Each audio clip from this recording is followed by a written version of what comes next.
പുതിയ കാലത്ത് അംബേദ്കറിനെ എങ്ങനെ വായിക്കണം എന്ന ചർച്ചയിൽ സംഘപരിവാർ പ്രതിനിധി പറഞ്ഞത് അംബേദ്കർ ഒരു മുസ്ലിം വിരുദ്ധനായിരുന്നു.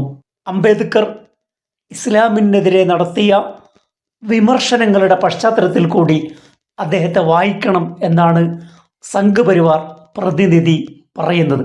ജീവിതകാലം മുഴുവനും ഹിന്ദുത്വയുടെ, ജാതി വ്യവസ്ഥയുടെ, വർണ്ണാശ്രമത്തിൻ്റെ, വർണ്ണാധിപത്യത്തിൻ്റെ, ബ്രാഹ്മണിസത്തിൻ്റെ എല്ലാ അരുതായ്മകൾക്കെതിരെയും പൊരുതിയ അംബേദ്കറിനെ മുസ്ലിം വിരുദ്ധനായി ചിത്രീകരിക്കാൻ സംഘപരിവാർ ശ്രമിച്ചുകൊണ്ടിരിക്കുകയാണ്. ഇസ്ലാമോഫോബിയ ബാധിച്ച് നാസ്തികനായ മറ്റൊരാളും ഇതേ അഭിപ്രായം പങ്കുവെക്കുന്നത് കണ്ടു. അംബേദ്കർ വിഷയത്തിലും മുസ്ലിം വിരുദ്ധത കുത്തിവെച്ചുകൊണ്ട് വർഗീയത പടർത്താനാണ് സംഘപരിവാർ ശ്രമിക്കുന്നത്. അംബേദ്കർ എന്ന് പറയുന്ന മഹാവ്യക്തിത്വത്തെ രൂപപ്പെടുത്തിയത് ഹിന്ദുയിസത്തിലെ ജാതി വ്യവസ്ഥയാണ്. ജാതി വ്യവസ്ഥക്കെതിരെയാണ് അംബേദ്കർ ജീവിതകാലമത്രയും പടപൊരുതിയത്. 1936 അദ്ദേഹം നടത്തിയ പ്രസംഗം ലഭ്യമാണ്. ആ പ്രസംഗത്തിലാണ് അനിഹിലേഷൻ ഓഫ് കാസ്റ്റ്, ജാതി വ്യവസ്ഥയെ നിർമാർജനം ചെയ്യണം, അത് ഈ ഭൂമുഖത്ത് നിന്ന് എടുത്തു കളയണം. ജാതി വ്യവസ്ഥകളുടെ ചൂഷണങ്ങളുടെ മുഴുവൻ ദുരിതങ്ങളും അനുഭവിച്ച അംബേദ്കർ അദ്ദേഹം ഹിന്ദുമതം വിടാൻ 1936 തീരുമാനിച്ചിരുന്നു. ആ തീരുമാനത്തിൻ്റെ ഭാഗമായി അദ്ദേഹം വിവിധ മതദർശനങ്ങളെക്കുറിച്ച് പഠനം നടത്തിയിരുന്നു. Buddha and future of his religion എന്ന് പറയുന്ന എസ്സേയിൽ, ഉപന്യാസത്തിൽ അദ്ദേഹം വളരെ വ്യക്തമായി ഈ കാര്യം പറഞ്ഞിട്ടുണ്ട്. മഹാബോധി സൊസൈറ്റി കൽക്കട്ടയിൽ നിന്ന് പ്രസിദ്ധീകരിക്കുന്ന മാഗസിനിലാണ് അദ്ദേഹം ഈ ലേഖനം എഴുതിയത്. വ്യത്യസ്ത മത നായകന്മാരെക്കുറിച്ച് അദ്ദേഹം പഠനം നടത്തിയെന്ന് ആ ലേഖനത്തിൽ പറയുന്നു. അദ്ദേഹം 4 പേരെയാണ് താരതമ്യം ചെയ്തത്: ബുദ്ധ, ജീസസ്, മുഹമ്മദ് ആൻഡ് കൃഷ്ണ.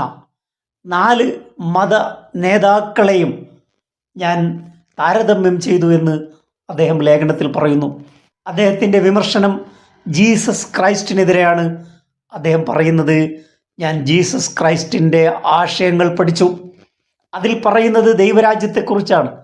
പക്ഷേ മോക്ഷത്തിൻ്റെയും ദൈവരാജ്യത്തിൻ്റെയും വഴിയിൽ ക്രിസ്തുവിനെ ഓഫ് ഗോഡ്, ദൈവത്തിൻ്റെ പുത്രനായി അംഗീകരിക്കണം. ഇതാണ് അദ്ദേഹത്തിന് ക്രിസ്ത്യാനിറ്റിക്കെതിരെ അല്ലെങ്കിൽ ജീസസ് ക്രൈസ്റ്റിനെതിരെയുള്ള അദ്ദേഹത്തിൻ്റെ വിമർശനത്തിൻ്റെ രത്നച്ചുരുക്കം. മുഹമ്മദ് നബി പ്രവാചകനാണെന്ന് പറയുക മാത്രമല്ല, അവസാനത്തെ മെസ്സഞ്ചറാണെന്ന് പറയുന്നു. അതുകൊണ്ട് അത് തനിക്ക് സ്വീകാര്യമല്ല. ആ ദേവന്മാരുടെയും ദേവനായിട്ടാണ് കൃഷ്ണൻ സ്വയം കാണുന്നത്. ബുദ്ധൻ സാധാരണ മനുഷ്യനായി ജനിച്ചു, അതുകൊണ്ട് ഞാൻ ബുദ്ധനെ തിരഞ്ഞെടുത്തു. ഇതാണ് അദ്ദേഹത്തിൻ്റെ വിമർശനം. എന്തുകൊണ്ട് മുസ്ലിമായില്ല? എന്തുകൊണ്ട് ക്രിസ്ത്യാനിയായില്ല? എന്തുകൊണ്ട് ബുദ്ധമതം സ്വീകരിച്ചു? ഈ ചോദ്യത്തിനാണ് അദ്ദേഹം ഉത്തരം നൽകുന്നത്. അദ്ദേഹത്തിൻ്റെ ചോയ്സ് ബുദ്ധമതമായിരുന്നു. ബുദ്ധമതത്തെ ഈ ഇന്ത്യയിൽ നിന്നും പുറംതള്ളിയ ബ്രാഹ്മണിക് സൊസൈറ്റിയോടുള്ള ക്രൂരമായ ചെയ്തികളോടുള്ള പ്രതികാരവും ആ ബുദ്ധമതം തിരഞ്ഞെടുക്കുന്നതിൽ ഉണ്ടായിരുന്നു. മത താരതമ്യ പഠനങ്ങളിലെ ഒരു വിദഗ്ധനായിരുന്നില്ല അംബേദ്കർ. അദ്ദേഹം ബുദ്ധമതം തിരഞ്ഞെടുത്തുവെങ്കിലും അഹിംസയിൽ അധിഷ്ഠിതമായ ബുദ്ധമതം മനുഷ്യനെ എത്രമാത്രം വിഭജിക്കുന്നു എന്ന് കാണാൻ നമുക്ക് മ്യാൻമാറിൽ മാത്രം നോക്കിയാൽ മതി. അംബേദ്കർ എന്ന് പറയുന്ന മഹാവ്യക്തിത്വത്തിൻ്റെ ആശയം മതത്തിൻ്റെ കണ്ണിലൂടെ കാണേണ്ടതല്ല. അദ്ദേഹം ഒരു സാമൂഹിക പരിഷ്കർത്താവായിരുന്നു. വൈദേശിക ആധിപത്യമാണ് ബ്രിട്ടീഷ് കൊളോണിയലിസം.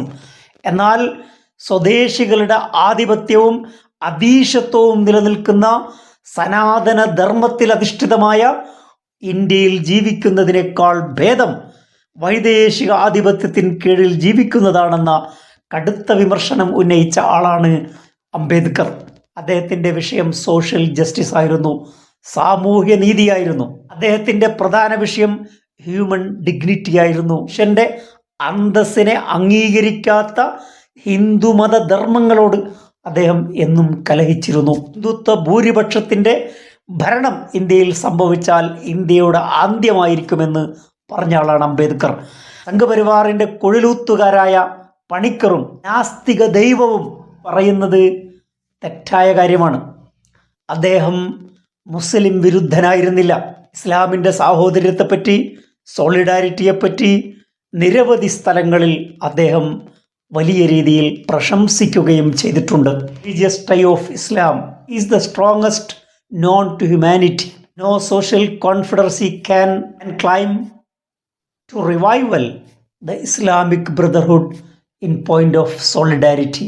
മനുഷ്യരാശിക്ക് അറിയാവുന്ന ഏറ്റവും ശക്തമായ മതബന്ധമാണ് ഇസ്ലാമിൻ്റെത്. ഐക്യദാർഢ്യത്തിൻ്റെ കാര്യത്തിൽ ഇസ്ലാമിക സാഹോദര്യത്തിന് എതിരാളികളാകാൻ ഒരു സാമൂഹിക കൂട്ടായ്മക്കും കഴിയില്ല. ഇതാണ് അദ്ദേഹം പറഞ്ഞത്. ഇസ്ലാമിൻ്റെ ദാനധർമ്മത്തെക്കുറിച്ച്, ചാരിറ്റിയെക്കുറിച്ച് അദ്ദേഹം വാചാളനായിട്ടുണ്ട്.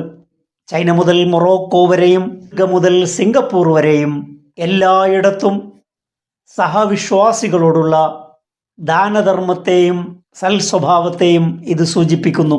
ഇസ്ലാമിൻ്റെ സാഹിത്യത്തിലും അതിൻ്റെ മനോഹരമായ കലകളിലും അതിൻ്റെ വശ്യമായ വാസ്തുവിദ്യയിലും അതിൻ്റെ ആകർഷകമായ സംഗീതത്തിലും ഉള്ള ഒരു സ്ഥിര താല്പര്യത്തെയാണ് ഇത് സൂചിപ്പിക്കുന്നത്.